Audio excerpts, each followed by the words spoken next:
Hi there. Welcome, everyone. Welcome this fine Wednesday morning to Two Big Secrets to More Engaging Webinars.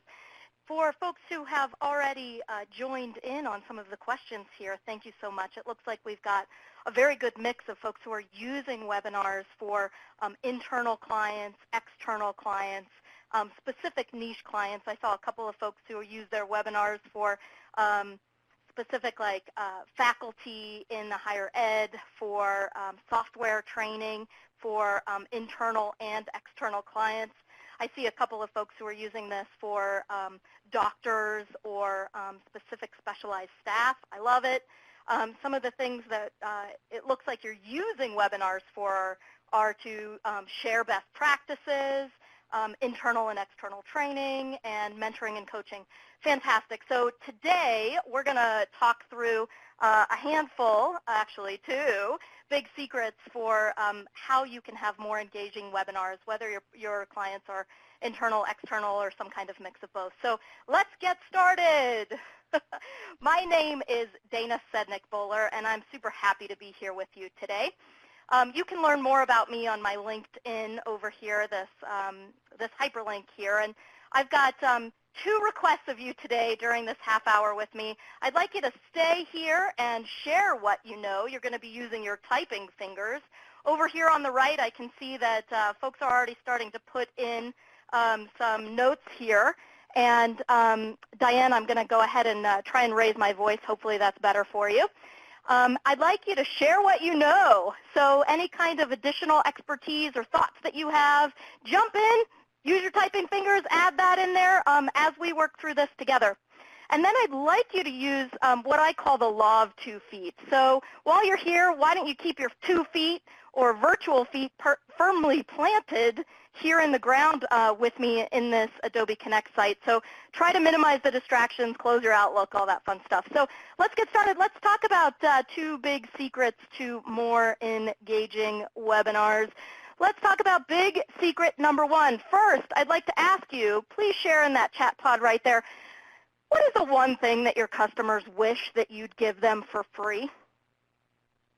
If you could give whatever it is to them for free, what would it be? Thanks, Gabrielle and Eric jumping in. Patrick, good. Looks like multiple attendees are typing. Yeah, equipment, products for free, more money, value. Phil, tell us a little bit more about what you mean value. What does value look like to your customers? Everything. They want everything, right, Eric? Yeah, there's a lot of stuff that they want for free, your customers and clients, but really it's all about finding that special thing that they really, really, really want to get out of whatever it is that you're offering them for free. And as we know, right, we're in business and in the business of either training folks so that they can be better at their jobs, or we're in the business of selling something so that they can be better at their jobs, or whatever it is that that you're looking for as an outcome for your clients. And we know we can't give like products away, and we can't give things that drive our business and our revenue away. But there are specific things that we can do to help pull in and get more engagement out of our customers and our clients, whether they're internal or external. I love it. Okay, value allows them to perform at their position or role more efficiently. Okay, so performance and business outcomes, especially when it's internal clients, or whether it's external if you're mentoring or coaching. I love it. Discounts, great. Yes, they always want to have do more with less. Sometimes prizes tend to be more appealing, things like that. Okay, well, good. Looks like there's a lot of different things that you're already thinking about, the one big thing that your customers wish that you would give them for free. So let's think about this. I'd like you to answer, have you held a webinar on this particular topic? That one thing that you're thinking about, what have you done? Have you held a webinar before on the very thing that your customers are mostly asking you for? Looks like we've got, here I'll broadcast some results here. Looks like we've got a 50-50 split. There's a couple of people who are saying, kind of, right? Weekly tips from the pros, training, servicing. I love all of those examples of the types of things that, that they're looking for from you. So perfect. Keep those coming there. It looks like about 50% or so have said that they haven't yet held a webinar on the very one thing that their customers are looking for. So keep that in mind as we continue here today. So we've talked about the one thing that your clients or customers want from you. And it looks like we've got quite a fair split here in whether or not you've held a webinar. So for folks who have said yes, on the bottom left, I'd like you to share with us what you were hesitant to share about that particular topic and why. And I want to note that these two pods in the below part of our program today are anonymous pods. They're not going to have your name associated to them. So we're just going to get a list of some of the things when you've held a webinar, some of the things that you've got that are still holding you back if you've already held a webinar on this. And for the folks who said no, they haven't yet held on a webinar on this one particular topic that their clients are looking for, what is it that's holding you back? All right, so far we've got on the what's holding you back, lack of management support, time, money, time from experts. Oh, absolutely, especially if you've got that expertise that people are looking for, the ability to have those resources come in and they don't think that it's a critical source or a critical topic. Okay, good. You're just getting started with some of these things. Sometimes you don't have the resources or materials that you need, maybe not even the expertise that you need yet in holding these webinars in order to get to the topics that your clients are looking for. So let's take a look at what folks who are saying who have held webinars on this topic, what they're hesitant to share. Like internal information like costs and margins. Time zones are definitely difficult. Many members are not very computer literate. Yes, that can be a barrier in terms of getting to the types of things that your clients actually want out of you. Sales reps, okay, sometimes the thing that they need is, you've got a client base and sometimes they need to hear something that might come across insulting. So you've got to figure out how do I tell them and help coach them in a way that will engage them and not turn them off, especially in a virtual world. Yeah. Okay, great. All right, good. So let's talk about the one secret. Number one secret here to more engaging webinars is all about sharing your most valuable content. And when we think about external clients or internal clients, you know what that thing is that they're often requesting of you. Sometimes it's hard to be able to actually give that to them because of lack of resources or lack of commitment or lack of expertise, or it's kind of a scary thing because that's the one thing that you're holding close because maybe it's high value for you. So what I'd like to do is we're going to hear from one of the experts in the field, Seth Godin, talk about the difference between giving something away for free and something very valuable versus a transaction. So let's hear from Seth Godin on the difference between a gift versus a transaction. Here we go. Go ahead and play. When I give away an ebook, I just give it away. I don't say you have to give me your email address so then I can extract your attention on an ongoing basis. That's a transaction. The challenge with transactions is both sides expect them to be even. I give you $10,000, you give me a used car. If the used car ends up being worth a lot more than $10,000, you feel like it was a lousy deal. A lot less, I feel like it's a lousy deal. The transaction implication is it's going to be even. Whereas if I give you an idea, if I give you a blog post, if I give you a PDF and just say, here, take it, spread it, it starts by its nature as being uneven. And since it's uneven, it can be a gift. And when it's a gift, it can be art. And when it's art, it can make a change. And making change is our opportunity going forward. Making change is where we're going to see the things that matter occur and where real value is going to be created. I have never once regretted the things I've given away online. The more I give away, the more comes back. I don't give it away to get things back, but that's the byproduct.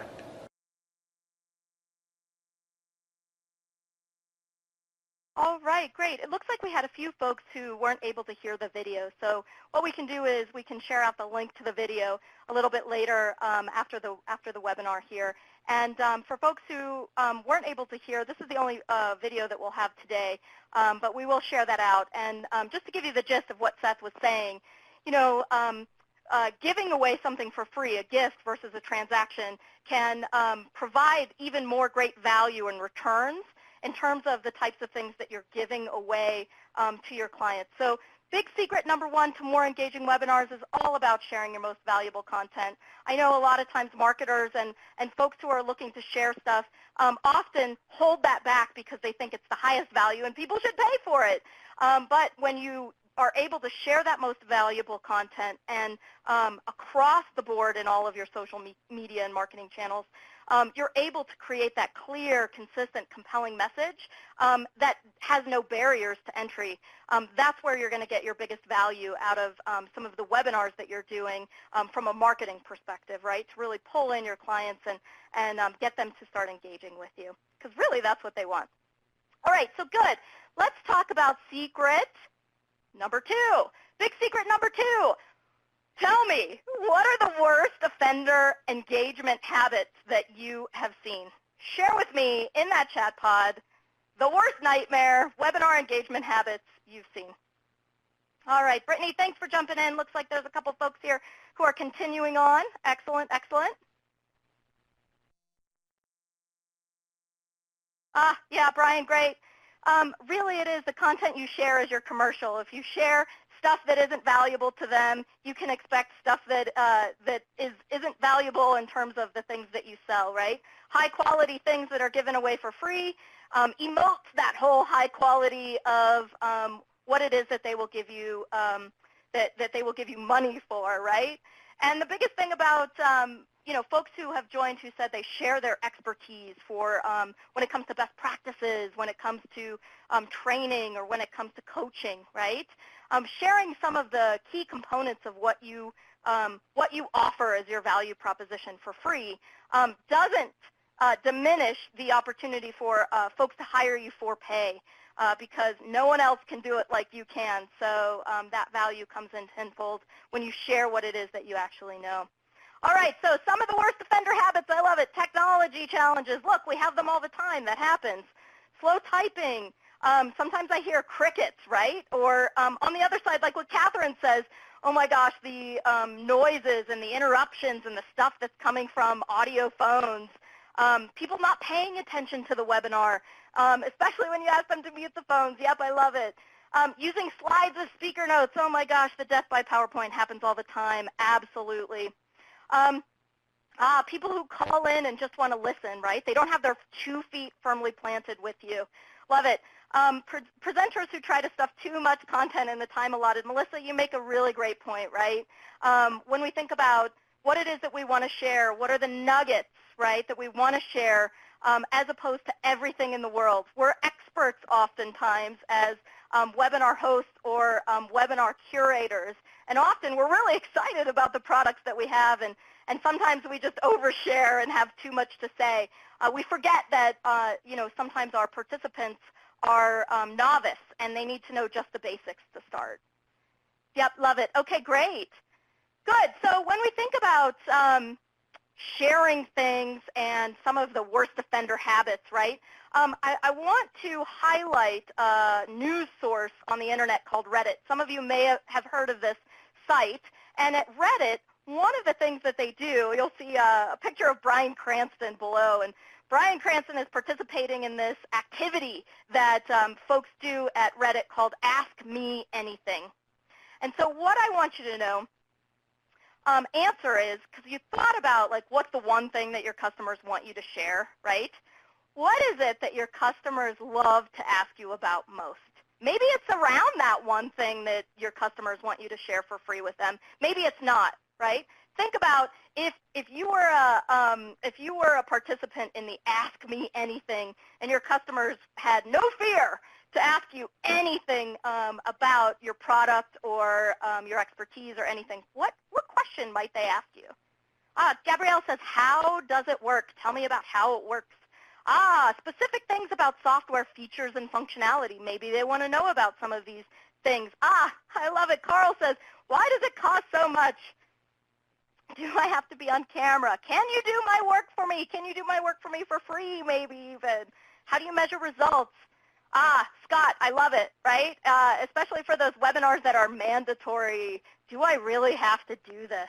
That's a great question to start out thinking when you're designing and developing your webinars for folks who have to come. Because if they feel like they have to come, what are the things that you can get them to, on the back end of your webinar, say, wow, I'm really glad that I made it here and that I had to come because that was beneficial to me. Yeah, a lot of those, do I have to attend these? Can you promise me it won't break down? What are the promises that you can promise me in terms of the product that I'm buying or participating or using? Definitely a lot of the with them. Phil's got another one there. Yeah, Andrew, right. It's all about what's in it for me, right? It's the with them of all of those things. And those questions are really important, but we don't often just come out and say, right? We don't come out and answer them or come out and talk about them. And so what I'd like to reveal here, I'm going to give Ed the last comment here before moving on to the next step, is that, you know, when you think about the big secret of getting your customers engaged is if they've got that big question of like, why am I here? Why am I doing this? I kind of am only listening.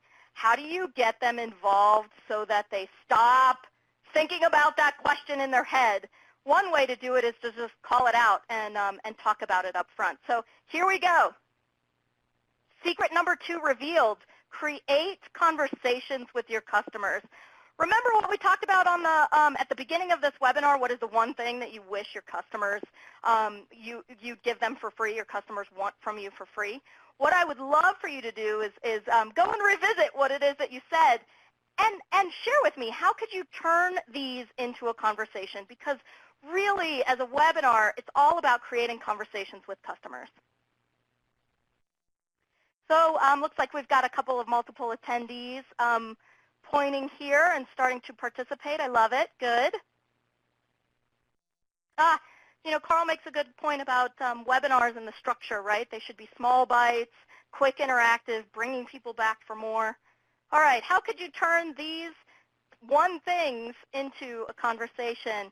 Looks like James says, asking a lot of tough questions, answering a lot of those tough questions, being upfront about what it is that you know they have secretly going on in their mind when they're coming into your webinar. Yep, great. Jennifer says she likes the idea on the right about using a webinar as a quick interactive learning bite. Yes, those webinars that start to be an hour and a half, just don't cut it anymore, right? Like we start to lose focus, absolutely. Facilitate rather than dump info. Matthew, I love it, absolutely.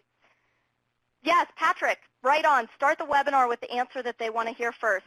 Maybe it's not the answer that you want to give them first, but if you can be clear and compelling and you can be really transparent about those things, that answer or that big question in their mind will start to fade and they'll be more open to listening to you about what it is that you want to share with them.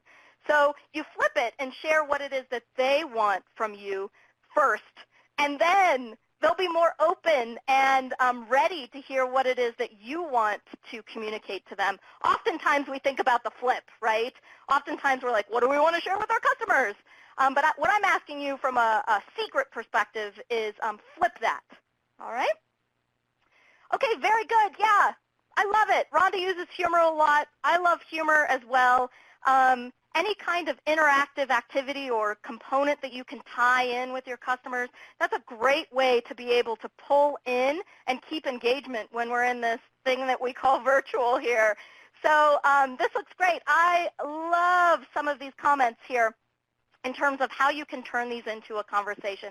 So let's think about this. I'm going to pull it all together here. And at the top, you'll see the 2 big secrets that we shared today about more engaging, better webinars. Number 1, share your most valuable content, the most valuable content that's valuable to your customers, not you.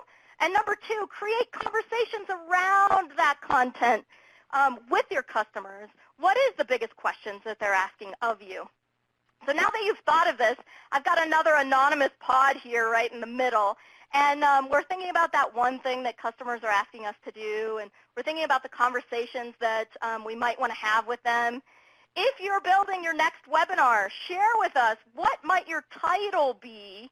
Now that you know these 2 big secrets to your webinars, how might you title your next webinar with us? And I want to say this, this pod is an anonymous pod, so it won't have any names associated with it. Thanks for folks who are jumping in and thinking about how we might title our next webinar. And then on the right, I want to share with you, I've got a worksheet that you can download. 2 Big Secrets is an activity worksheet that you can think about, like, what are those top small 3 nuggets that you want to share in your webinar? What are the questions that you could ask associated with that webinar? And then what is your topic going to be around that webinar? So that'll help you get started really thinking about digging into, once you've got your title, digging into what the content is of the things that you're going to share. The other thing I want to highlight and show here is that we've got 2 more parts of this series. So for folks who are trainers, who are looking to really get into the depth of conversations with learners, I highly encourage you to come to quickly get to the learning content that you want. It happens to be next week, March 4th, same time, same place. And then we'll talk about meetings. So for folks who are looking to or are already doing some meetings using Adobe Connect, I'll share with you 3 stellar layouts that help you get the meeting results that you want. So join us next time for those. And then I also want to talk about a couple upcoming webinars that are happening as well.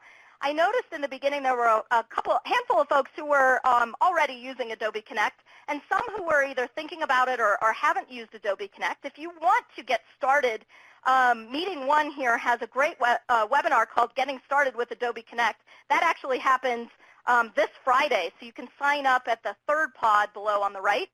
And then I want to tell you about my company. So I work for Interaction Associates, and we have a series of virtual web sessions that are 90 minutes about key content for leaders. And the next one that we have coming up happens to be next week, March 5th, and it's called Building Trust. And you'll get to see me and my colleague, Andy, who is one of the top 100 thought leaders in trust across America, share key concepts and tools for how to build trust with your team, whether your team be virtual or together. And so that's coming up on March 5th. So I highly encourage you to come and join our session there as well. Lots of questions about will we be sharing the recording of this webinar. Brittany's jumping in and answering all of those for us. Great. I love it. Thank you so much. I'm going to take a look at some more comments and questions, but I am mostly going to wrap up. If you've got any additional questions, what we can do is I'll be chatting with you for a few more minutes right until the top of the hour. So thank you so much for attending today. I'm going to go ahead and put our music back on, but I'll stick around and we can chat a little bit more via the chat. Thanks so much. Have a great rest of your Wednesday. Take care.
Audio recording for this meeting has ended.